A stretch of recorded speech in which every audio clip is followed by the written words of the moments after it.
Recibimos al doctor Miguel Ángel Domínguez de México, egresado con honores de ginecología y obstetricia en el Instituto Nacional de Perinatología de México. Es consultor médico certificado, además profesor de ginecología y obstetricia por la Universidad de las Américas, Puebla, México.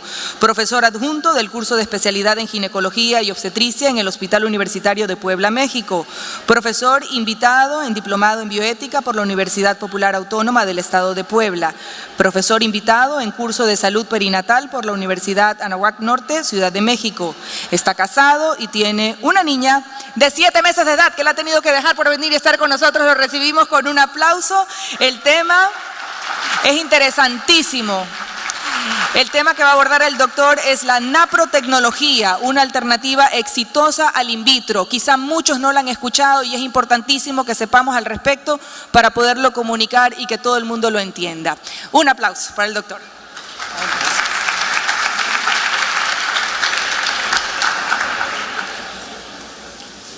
Bueno, quisiera empezar agradeciendo obviamente al comité organizador, ¿no?, por haberme invitado. Es un mérito que según yo todavía no debía de alcanzar, ¿no? Evidentemente hace apenas 1 año o 2 estaba yo ahí como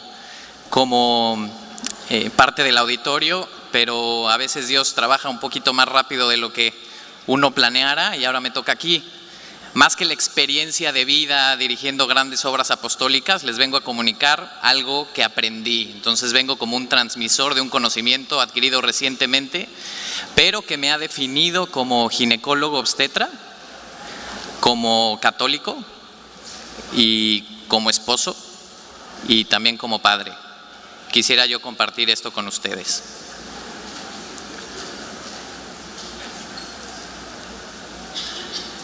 Si me preguntaran a mí en este momento cuándo es que toda esta cultura de la muerte empieza a manifestarse fuertemente entre nosotros como sociedad, y ya pensando también como ginecólogo, ¿qué fue lo que hizo el cambio de la ciencia ginecológica hacia esta tendencia de muerte? Y es relativamente sencillo.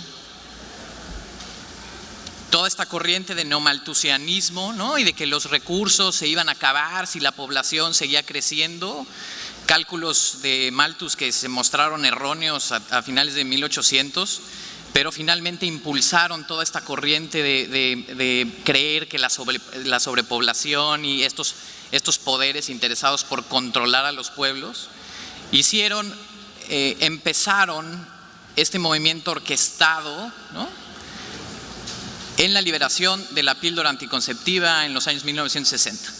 O sea, para mí este es el punto clave, donde se suelta el primer veneno, ¿no? Es decir, ¿cómo veneno? Y ojalá que hubiera gente todavía de los infiltrados, todavía de las feministas, todavía de las que buscan empoderarse y demás, porque esta plática es especialmente para ellas y especialmente para todas los miembros del auditorio que han pasado por esa parte contraceptiva de la vida, e incluso muchas de ustedes, sin miedo a equivocarme, han sido sometidas a esterilizaciones. Y digo, como ginecólogo lo sé, ¿no? Como joven lo sé, como residente de ginecología obstetricia lo supe, lo vi, ¿no? Pero antes que nada vamos a entender cómo este engaño se ha establecido desde 1960.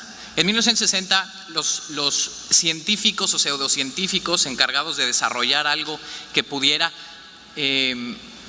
funcionar adecuadamente como anticonceptivo se dieron cuenta de esto que todos sabemos y todos deberíamos de saber, especialmente las mujeres, que el ciclo reproductivo femenino, que es un milagro en sí mismo, funciona por la actividad orquestada de varios factores: hormonas, glándulas, ¿no?, y órganos blancos sobre todo, ¿no? Este increíble misterio y milagro que es la maquinaria que nos va a hacer copartícipes de la acción creadora de Dios. Es algo increíble.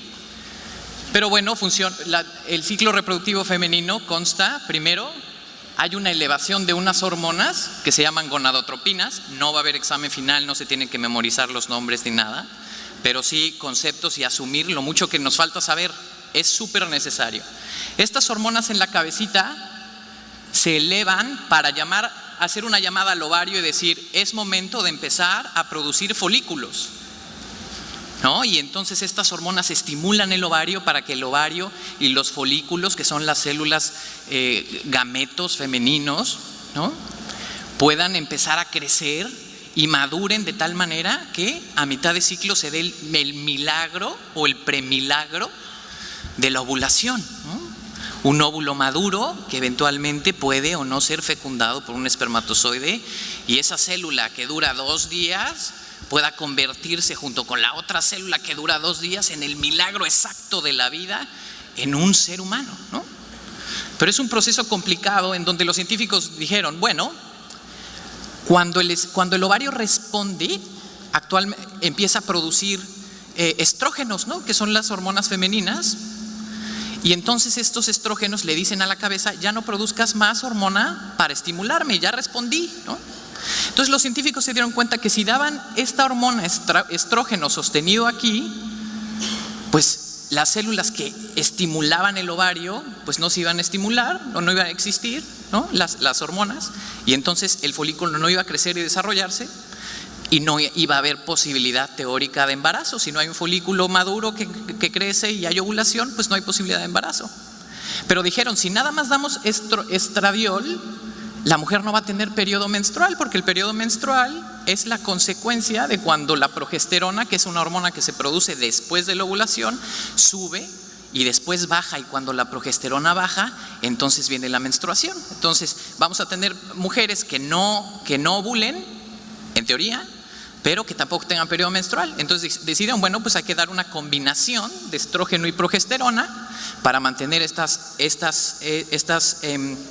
glándulas en la cabecita, ¿no?, que no estimulen al ovario y no hay ovulación y hay periodo menstrual. Pregunta número 1 para las feministas, ¿no?, si hay aquí alguno y ustedes conocen alguna.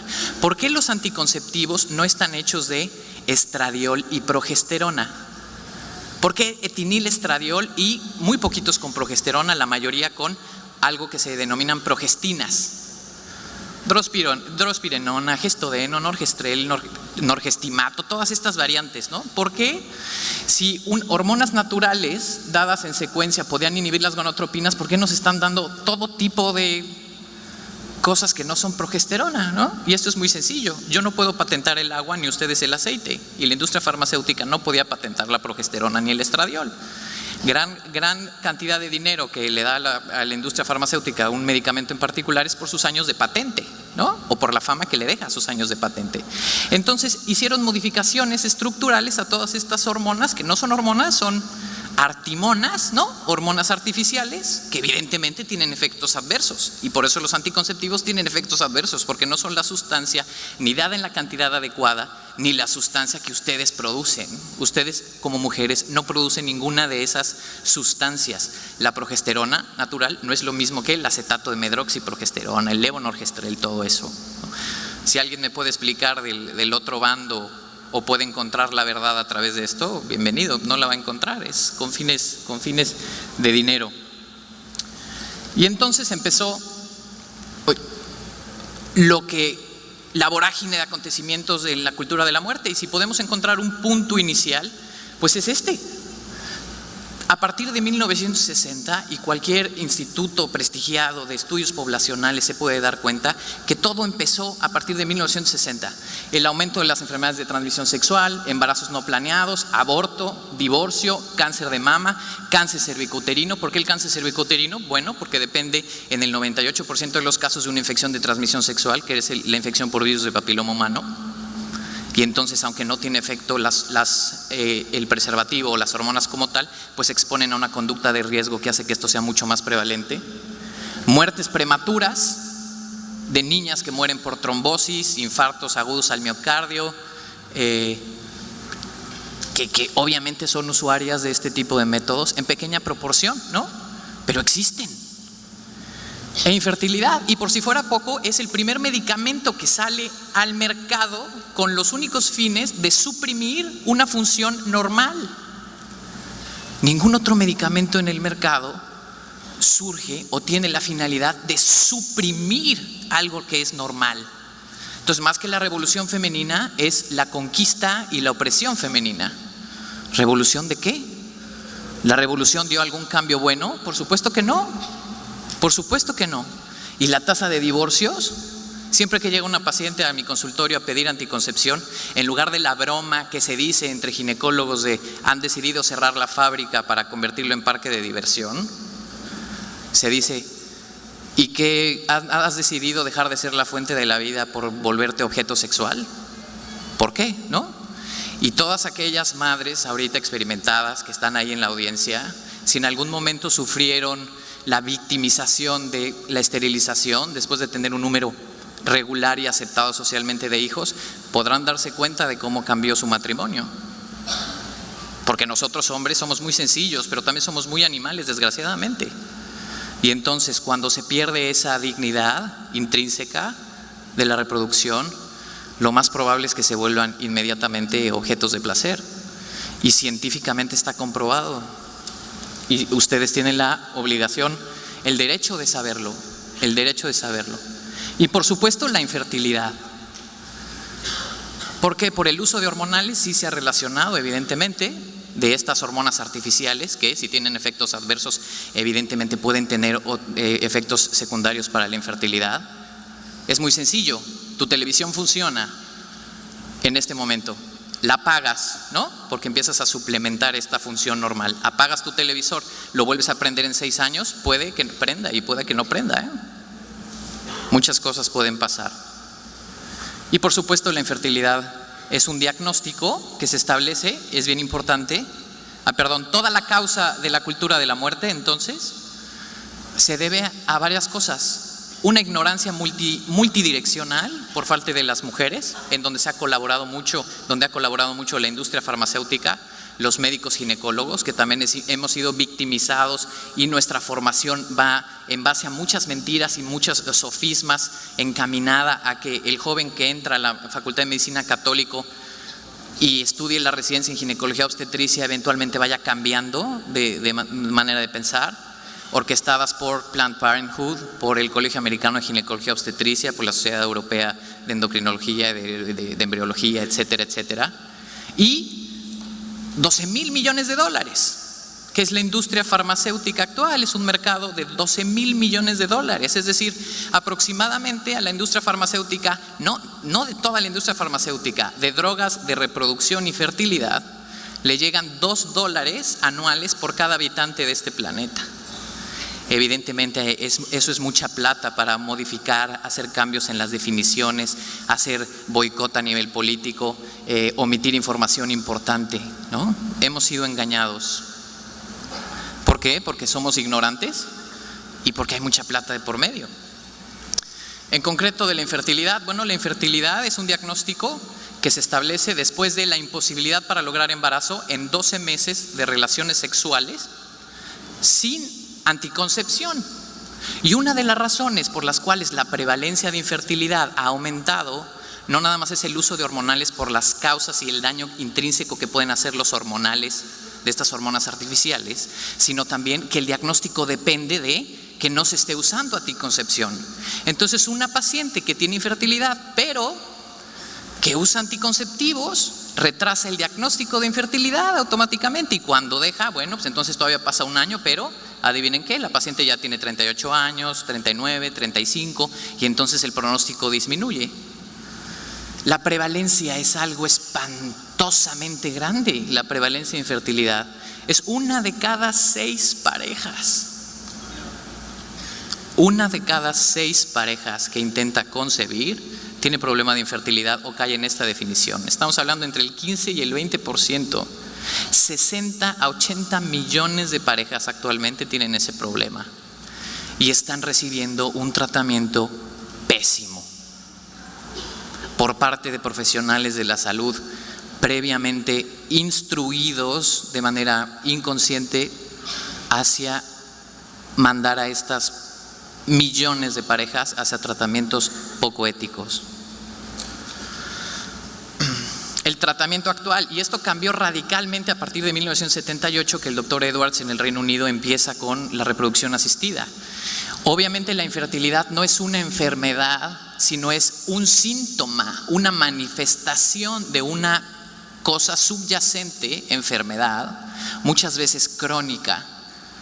¿De acuerdo? La infertilidad no es una enfermedad en sí, sino la manifestación de un desequilibrio en todo el mecanismo, tanto del hombre como de la mujer, que permite ese don increíble de la vida. Y puede haber alteraciones hormonales, alteraciones anatómicas, es decir, del cuerpo del útero, de los ovarios, alteraciones en el moco cervical, muchísimas cosas, ¿no? Pero esto cambió, el estudio de los factores causales cambió radicalmente a partir de 1978, donde alguien encuentra un tratamiento sustitutivo. Es decir, olvídate de detectar las causas de la infertilidad, sino sustitúyelas con los tratamientos de reproducción asistida. Entonces es así como los anticonceptivos, curiosamente resulta que es el único tratamiento que puede ofrecerse a una paciente sin previo diagnóstico. Y llegamos al extremo de que el 40% de nuestras parejas con infertilidad llegan al servicio de reproducción asistida con el diagnóstico de causa desconocida de infertilidad. Por supuesto que eso hace que el éxito del tratamiento sea muy bajo y tenga un costo altísimo.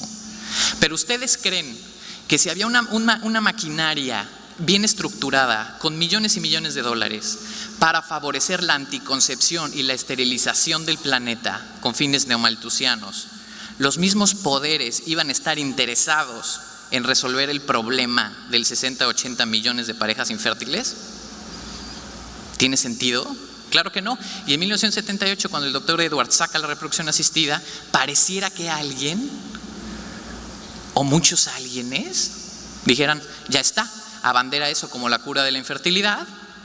¿Por qué? Porque es un tratamiento de altísimo costo y baja efectividad. Y entonces, si lo abanderas como tratamiento de la fertilidad, pues automáticamente resolvemos el problema de estar lidiando con 60-80 millones de parejas.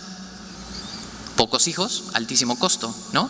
Y todas las consecuencias morales que ahí vienen de ahí, porque se pierde la identificación de factores causales.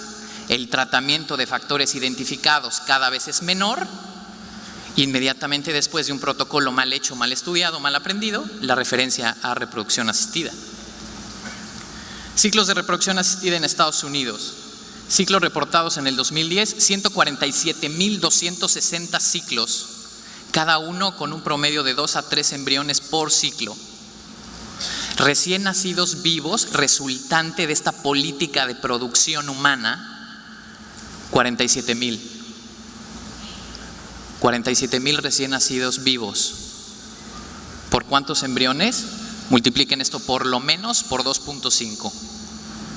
Ahora, recién nacido vivo no quiere decir recién nacido vivo en casa. ¿Por qué? ¿Cómo es posible? Porque eso no se publica. ¿Y cuál es el problema? Bueno, el recién nacido vivo en casa, la reproducción asistida se asocia muchísimo a prematurez. ¿Por qué? Porque muchos embarazos son múltiples, hasta el 30% de los embarazos pueden ser de gemelares o más. Entonces, recién nacido vivo a las 28 semanas cuenta como éxito, pero de aquí a que ese recién nacido vivo de 28 semanas llegue a la casa, menos. ¿De acuerdo? Los ciclos de efectividad se reportan en embarazo clínico. Es decir, una paciente tiene prueba positiva de embarazo después de un ciclo de reproducción asistida y es éxito, y se refiere a su ginecólogo obstetra tradicional. Cuando desconocemos la tasa de recién nacidos vivos por procedimiento. Las tasas de éxito, según la Red Latinoamericana de Reproducción Asistida, no superan el 30% por ciclo. Cada ciclo transfiriendo entre 2 y 3 embriones.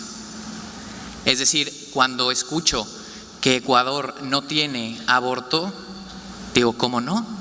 Y hoy en la mañana me di a la tarea de buscar sitios de reproducción asistida en Guayaquil, Ecuador, y tienen uno en la clínica Kennedy, ¿no? Y hay otro en Quito, y hay varios, ¿no? En donde se hacen abortos todos los días. Todos los días. Nota a las iniciativas legales. ¿Cuál es la legislación actual sobre la reproducción asistida en Ecuador? ¿Quién regula estos centros? ¿Quién está supervisando lo que hacen con los embriones? ¿Cuántos transfieren por ciclo? ¿Qué hacen con los restantes?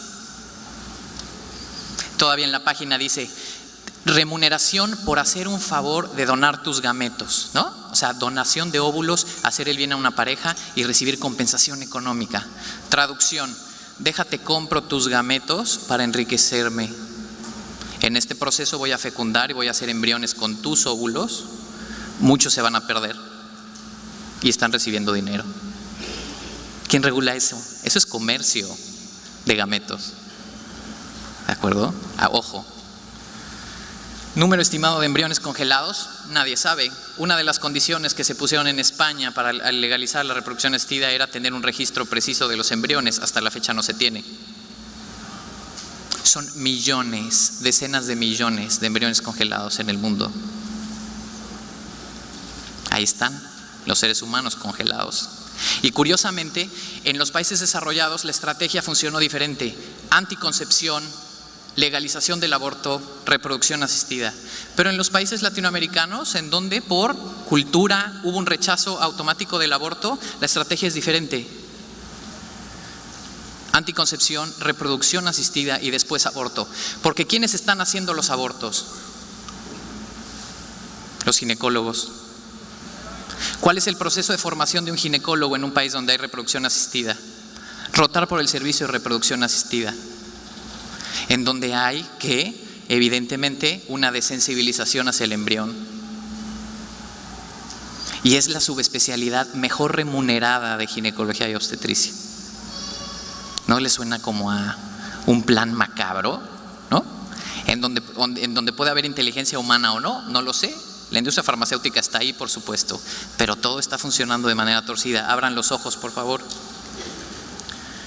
Este es el problema real. 80, 60 millones de parejas que experimentan una necesidad antropológica del deseo de ser padres con tratamientos espantosamente mal hechos, científicamente no válidos,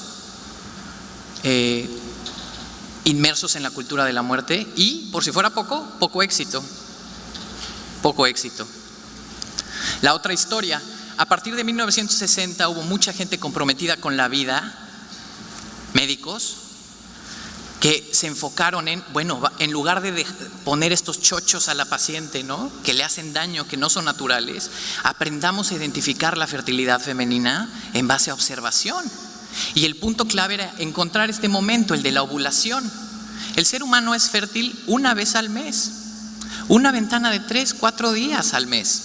Si estos científicos podían localizar esa ventana reproductiva, podían dar alternativas a la pareja que no quería enchocharse, que tenía fundamentos morales, fundamentos de amor, evidentemente, regular el espaciamiento y el deseo de tener bebés.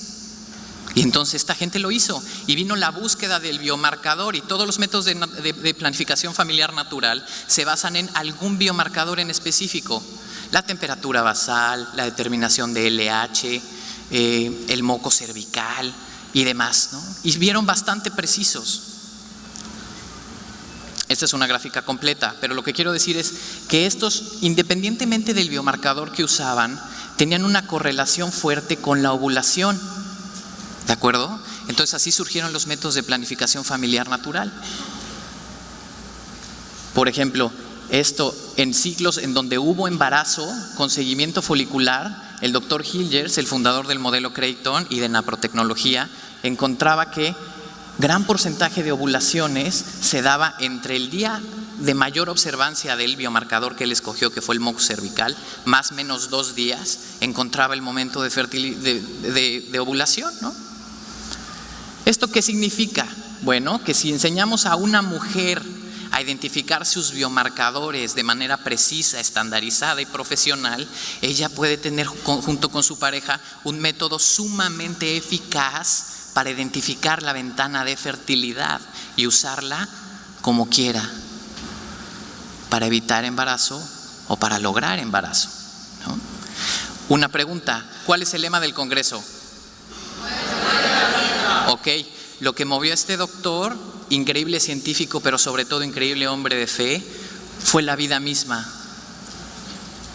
¿A través de qué? El comunicado del Papa Pablo VI, Humane Vitae, que surge como reacción a todo esto de la anticoncepción unos años después, en donde claramente se dice, no es la manera, la anticoncepción no es la manera y va a haber consecuencias. Le pido a los hombres de ciencia, no estoy textualmente diciéndoles, más o menos lo que dice, en sus directrices finales le dice, le pido a los hombres de ciencia y a los médicos investigar el ciclo femenino, ahí encontrarán las respuestas. Y después de muchísimos años, este hombre lo hizo, dedicó su vida a eso. No podemos estar diciendo nos mueve la vida como católicos si no hemos leído Humane Vitae de Pablo VI. Se la quedan de tarea, se la quedan de tarea. Surge Fertility Care, ¿no? Apreciación de la fertilidad. El término Natural Family Planning, planificación familiar, había sido atacado por los medios, entonces se decide usar Fertility Care, apreciación de la fertilidad. Yo aprecio la fertilidad, por ende me conozco a mí misma, me conozco como pareja y puedo usar, identificar ese punto de ventana de fertilidad para lograr o espaciar a los hijos. Y esta imagen en algún momento tendría que ser el premio Nobel si viviéramos en un mundo justo, pero al contrario, el premio Nobel se le dio al doctor Edwards de reproducción asistida hace unos años. ¿Qué es lo que vemos aquí? Una gráfica de una mujer que está graficando el sistema, valga la redundancia, en donde ella puede identificar los días de fertilidad, identificar con precisión el día P, que es el que correlaciona con la ovulación, ¿no? Y cómo correlaciona esto con sus niveles hormonales. Y vean la similitud. Las negras son estrógenos, son las hormonas que produce el ovario, que tienen que elevarse en cierta concentración, y la progesterona, la hormona que se produce después de la ovulación. Y vean la correlación con la gráfica. Automáticamente la mujer identifica el día P y sabe que está en su fase postovulatoria. No ha llegado a la fase P, sabe que está en la fase preovulatoria. Empieza la elevación del moco en diferente calidad y sabe que los estrógenos se están elevando.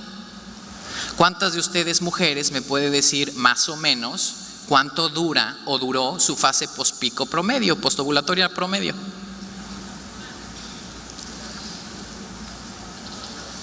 No son muchas. ¿Por qué? Pueden saber qué está pasando en Taiwán, qué está pasando en España, qué está pasando en la ONU, y no me saben decir cuánto dura sus fases postovulatorias promedio.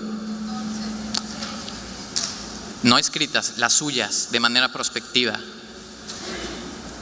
¿Por qué no, niñas? ¿Sus sangrados menstruales son normales? ¿O hay biomarcadores para endometriosis, endometritis crónica? ¿Su producción de moco es normal o anormal? ¿Es variable? Cada una tendría que tener una respuesta diferente porque son seres humanos diferentes. ¿De acuerdo? Y eso es a lo que están llamadas, a conocerse de tal manera que puedan ser libres. La verdad las hará libres y decidir libremente cuándo y cuándo no tener bebés. Y no nada más eso, sino ¿qué fue la maravilla? Una mujer, la misma mujer graficando, y vemos cómo hay variaciones en cada ciclo, ¿no? Obviamente hay muchas pacientes que tienen ciclos estables y demás, y hay pacientes que tienen alteraciones. Si van con un ginecólogo normal que no hace NAPRO, el ginecólogo les va a decir, ¿cuánto duran tus ciclos? No, pues entre 25 y 30 y 29 días. ¿Cuántos días de sangrado? 7 o menos. ¿Es normal? ¿Estás ovulando? ¿Qué?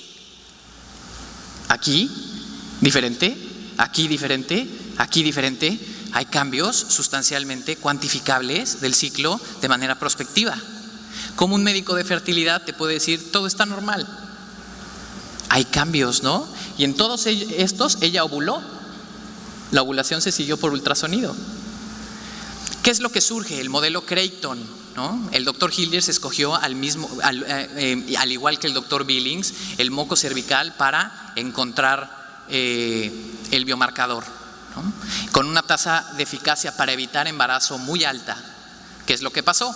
Si tienes un sistema completamente natural para evitar embarazo en base a biomarcadores y observación, ¿qué pasa si usas el sistema para concebir?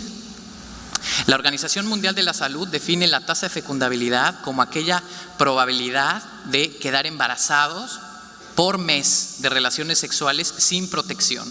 Y la Organización Mundial de la Salud define que la tasa de fecundabilidad del ser humano es del 20% o menor por ciclo, definiéndonos como animales subfértiles comparados con otros animales, ¿no? Y la verdad es que no, este estudio prueba lo contrario. Si usas el sistema Creighton para lograr embarazo y no tienes ningún problema de fertilidad, tu tasa de fecundabilidad por ciclo mejora de un 20% según la OMS, es decir, a alguien que no ve, que no tiene idea, que no se conoce, a un 76% por ciclo. Y este es el secreto de la NAPRO. No es lo único, evidentemente, pero es probablemente lo más importante. De manera que nunca hemos sido una especie subfértil, sino siempre hemos sido una especie ignorante. A diferencia de nuestros compañeritos animalitos, ¿no? Que ellos saben perfecto. ¿Qué es lo que surge? Bueno, pues hace muchos años empezó a usar el sistema para ayudar a las parejas con aparente diagnóstico de infertilidad a concebir, ayudándoles a identificar estos biomarcadores. La organización del sistema, hay una Academia Americana de Fertility Care, hay programas de educación certificados, hay educadores, hay practitioners, que son por lo general expacientes, muchas, ¿no? O mujeres comprometidas que toman un curso de formación y que le pueden enseñar a las pacientes a graficar, y están los consultores médicos certificados. ¿Qué es esto? ¿Qué es NAPRO? Bueno, el NAPRO es trabajar de manera cooperativa, es tecnología natural procreativa, trabajar de manera cooperativa con el sistema endocrino y el sistema maravilloso que tiene la mujer y el hombre, ¿no? Asistir en ese proceso, y para asistir en ese proceso se tiene que llegar al diagnóstico de las causas.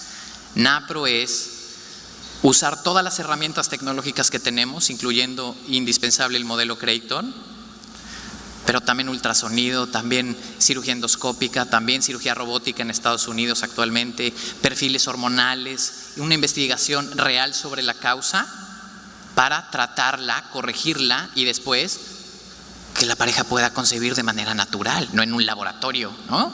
Sin la producción de embriones. Entonces este es un extracto de parte del libro del Dr. Hilgers. Graficar, las pacientes empiezan a graficar. Después se hace un estudio, involucra el estudio hormonal, ¿no? En los días adecuados, ultrasonido, laparoscopía, etcétera, si es necesario, tratar la causa orgánica y después, una vez que se corrige el problema, se hace una intervención quirúrgica, se corrige el problema, se tiene y se identifican otros factores, la mayoría de las causas son multifactoriales. Se tiene lo que llegamos a los ciclos optimizados, en donde una paciente se da cuenta que la gráfica ya luce más normal, en donde estamos trabajando de manera cooperativa, y entonces ellos deciden cuánto tiempo usar el sistema para concebir después de la intervención terapéutica, en su casa, libremente. ¿Cuál es el éxito de NAPRO? ¿No? Perdón. ¿Qué es lo que la gráfica nos da a nosotros como ginecólogos? Muchísimas cosas que el ginecólogo tradicional no puede encontrar y los biólogos de la reproducción no están buscando. Ciclo de producción de moco, duración y estabilidad de la fase postovulatoria. Hay muchísimas pacientes con estas alteraciones. Duración de la fase preovulatoria y sus características, la longitud total del ciclo, características del sangrado. Y después de muchos años de estudio se ha podido, por parte del Dr. Hilgers y colaboradores, se han podido establecer diagnósticos presuntivos únicamente con ver las gráficas y empezar a trabajar de manera conjunta. Son gráficas de pacientes con infertilidad, que si llegan al ginecólogo, oye, ¿tienes tu periodo cada mes? Sí, estás ovulando. ¿Cuánto duran tus periodos? Pues de 28 a tal, ¿no? Exceptuando este. Son normales. Y vemos que hay diferencias cuantitativas en los ciclos de cada mujer. Aquí hay baja producción de moco, aquí ni siquiera hay producción de moco, no sabemos identificar la fase preovulatoria, postovulatoria. Aquí no puede haber embarazo si no hay moco cervical. Aquí hay una fase postovulatoria corta, que es asociada a deficiencia de progesterona. La paciente necesita un empujoncito a la ovulación o mantenimiento de progesterona en la segunda mitad de ciclo. Perdón si estoy hablando en francés, pero espero nada más dejar las pautas un poquito más claras, ¿no? Ejemplo, por ejemplo, gráficas normales, en donde se tiene que hacer un estudio un poquito más profuso. Una vez que se llega al diagnóstico, empezamos a tratar. No existe el 40% de diagnóstico incierto,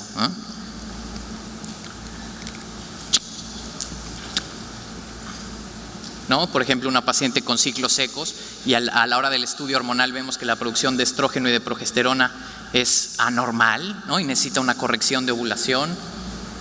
Paciente con ciclo de moco limitado, en donde también el perfil ovulatorio es normal, y si se le hace un ultrasonido de ciclo no estimulado, podemos ver que la ovulación no es normal, que se convierte en un folículo que no llega a la madurez, que está rompiendo inadecuadamente, que no rompe y se vuelve un cuerpo luteinizado no roto.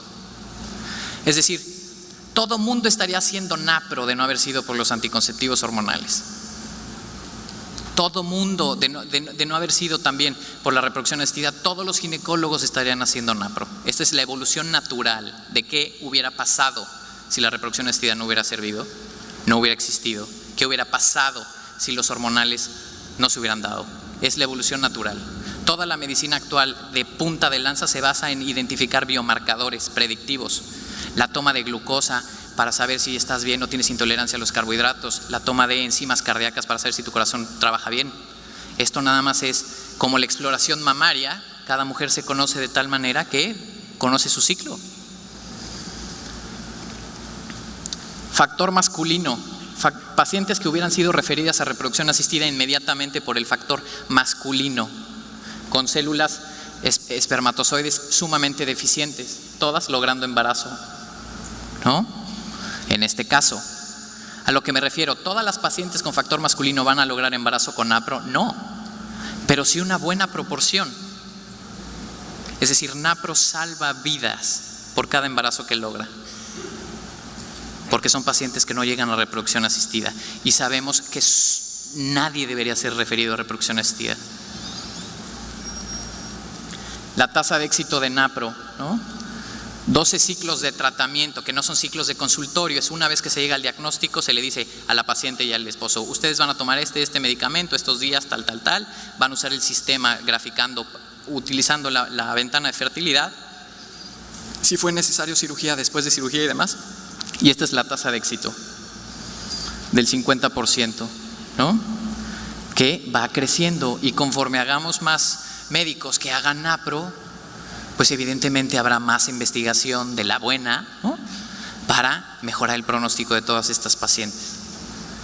Esta es la tasa de éxito de NAPRO reportada por factor. ¿Cuál es la tasa de éxito de NAPRO? Bueno, tenemos que saber cuál es el diagnóstico. ¿Cuál es el pronóstico? Depende del diagnóstico. Me duele la cabeza, ¿cuál es mi pronóstico? No sé, necesito saber por qué te duele la cabeza. Me duele el pecho, ¿cuál es mi pronóstico? No sé, necesito saber por qué te duele el pecho. He tenido infertilidad, ¿cuál es mi pronóstico con NAPRO? Tenemos que investigar, y dependiendo qué es lo que tienes, tenemos diferentes factores pronósticos. Cuestión de ovulación altísima, cuestión de ovario poliquístico, de endometriosis, incluso si tienen las trompas tapadas, superior a la reproducción asistida, porque la reproducción asistida no es un tratamiento médico, es un tratamiento sustitutivo, como decir, todas las pacientes con falla del corazón tendrían que someterse a una bomba extracorpórea. Claro que no. Ese es el problema. Pero el espectro de aplicación NAPRO es preconcepción. Todas las mujeres deberían estar graficando desde que empiezan sus ciclos menstruales, de manera prospectiva. Dice el doctor Hilgers con mucha razón: la infertilidad es un problema que se presenta antes de querer tener hijos. La pérdida gestacional recurrente es un problema que se presenta antes de querer tener hijos, no después, no el prueba y error. Periconcepción, para lograr embarazo o evitar embarazo y ser libres como pareja, y posconcepción. Actualmente hay protocolos donde las mujeres embarazadas siguen graficando, y nosotros podemos identificar antes infecciones vaginales, probablemente ruptura prematura de membranas, etcétera, ¿no? Y mejorar el pronóstico perinatal. Hay publicaciones, ¿no? Esto no es homeopatía, es ciencia médica. obviamente ha tenido muchísima oposición por ¿quién? La industria farmacéutica y la industria de reproducción asistida.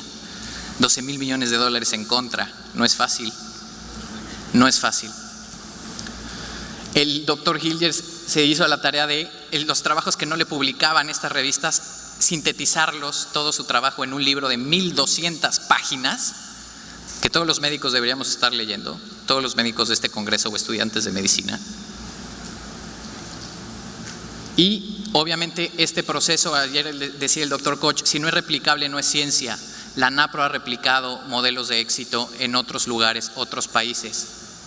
Uno de estos casos es Irlanda, el doctor Boyle, con más de 800 bebés, ayudó a más de 800 parejas a tener más de 800 bebés en Irlanda, siendo médico general, no ginecólogo. La doctora Tam en Canadá, y actualmente el doctor Joseph Stanford está haciendo el protocolo de cuáles los resultados de NAPRO, un estudio multicéntrico que va a tardar unos años en publicarse para mostrar lo que se hace, que es medicina reproductiva restaurativa, tecnología natural procreativa, identificar las causas para resolver el problema. Los casos en México, la experiencia es corta, nos vamos a ir un poquito rápido. Llevamos menos de un año haciendo NAPRO en México y tenemos ya estos resultados, gracias a Dios. Paciente femenino de 31 años, antecedente de un bebé logrado por reproducción asistida. Ese bebé costó más de 2 ciclos, es decir, probablemente más de 6 embriones. Logran el embarazo, llevan a término una niña preciosa.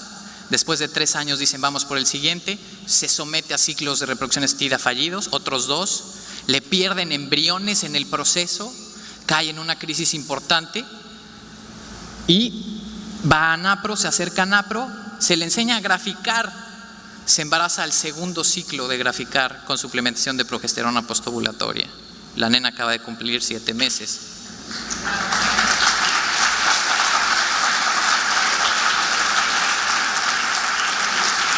Otro caso, nos vamos un poquito rápido, ya se me acabó el tiempo. 41 años, sin embarazo previo, 3 ciclos de reproducción asistida fallidos, 2 a los 32 años en Francia, en Montpellier, y posteriormente a los 35 los desahucian del Instituto Nacional de Perinatología. Adoptan una nena hermosa a los 38 años, a los 41 se enteran de NAPRO, por curiosidad van, empiezan tratamiento, logra embarazo con suplementación de progesterona postovulatoria. Es decir, muchas pacientes con infertilidad ni siquiera están teniendo infertilidad, sino pérdida gestacional recurrente. Porque si estoy diciendo postovulatoria, probablemente hubo ovulación y fecundación y lo que se está teniendo es pérdida. Femenino de 29 años, infertilidad primaria de 2 años, factor masculino, ya habían programado al esposo para una cirugía testicular y ella ya le habían puesto a bajar de peso, y es que si no bajas de peso no se va a poder y tal. Fertility Focused Intercourse, usando el sistema, 3 ciclos, logra embarazo. Femenino de 35 años, nunca embarazada, infertilidad primaria de 4 años, factor masculino, referida a reproducción asistida. ¿Qué se le hace con NAPRO? Empieza a graficar, detectamos alteraciones, se le hace cirugía, se le quitan adherencias, se trata endometritis crónica, suplementación de progesterona postovulatoria, se corrige un problema de hipotiroidismo crónico, subclínico, y logra embarazo. Es decir, no es magia, pero es una ciencia que tiene el enfoque de restaurar. ¿Todos los casos van a ser de éxito? Claro que no, pero todos los que sean de éxito van a disminuir la afluencia de pacientes a la reproducción asistida, que son fábricas de abortos, ¿no? Y el caso más representativo para un servidor, ella fue la segunda paciente que se embarazó con NAPRO, paciente de 30 años, infertilidad primaria de 1 año y medio, endometriosis severa, le quitamos un endometrioma de 12 centímetros, y todos los ginecólogos alrededor de esta pareja del Instituto Nacional de Perinatología dijeron que no se hicieran guaje, que era reproducción asistida fallido. Lo refieren a reproducción asistida, pero por cuestiones morales deciden intentar NAPRO. Después del tratamiento quirúrgico se empieza a graficar y se logra embarazo, y es un caso sumamente representativo para mí porque se trata de mi esposa y mi hija.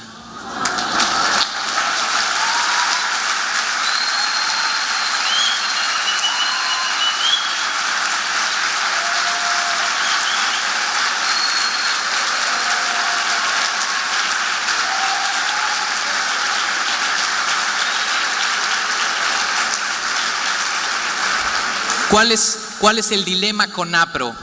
Obviamente hay muchos intereses encontrados, sociopolíticos, económicos, escepticismo médico basado en mentiras, en falacias por las cuales yo pasé como residente de ginecología y obstetricia, ignorancia de las mujeres que han sido sometidas, esclavizadas, porque todo el miedo al embarazo no planeado está enraizado en la ignorancia, todo, y necesitan sublevarse. Y la indiferencia de todos aquellos que hemos trabajado por la vida y que no hemos esparcido, desgraciadamente, por falta de conocimiento o falta de interés, porque no es una realidad que nos toca la infertilidad, pero es una realidad que nos toca como pueblo y que está haciendo que se pierdan miles de vidas. El desarrollo actual de NAPRO, presencia en más de 20 países, Latinoamérica, la gran ausente. Actualmente en México, gracias a Dios, sabemos ya 4 médicos ginecólogos, 2 en certificados y 2 en proceso de certificación. Vamos a iniciar nuestra práctica en un hospital privado, pero Costa Rica iniciando, pero hace falta. Latinoamérica tendría que ser por definición la cuna de NAPRO. Los países en donde más NAPRO hay obviamente es Estados Unidos, Polonia, por obvias razones, e Irlanda. ¿De acuerdo? Los mayores resultados. Y esta es la página que necesitan meterse los interesados en formarse como maestras de la graficación, y los médicos, estudiantes de medicina, gente que conozca médicos para la formación. Es la American Academy of Fertility Care Professionals o el Instituto Pablo VI. Y todos los estudiantes de medicina o médicos que estén en el auditorio, por favor, afíliense al International Institute of Restorative Reproductive Medicine, que pretende ser la plataforma científica médica para hacer que esto crezca en investigación, miembros y educación. Esta es una fiesta después de 10 años de la práctica del Dr. Boyle en Irlanda, donde le hicieron la fiesta los más de 800 niños y parejas del tratamiento NAPRO, que habían muchos sido sometidos a reproducción asistida fallida, y pueden ver los videos en internet del Dr. Boyle, B-O-Y-L-E, para que vean que no son cuentos, no es homeopatía, no es nada. Si hay feministas por allá atrás, por favor también vean los videos. Y concluyo con esta frase: el peor enemigo del conocimiento no es la ignorancia, sino la ilusión del conocimiento. Gracias.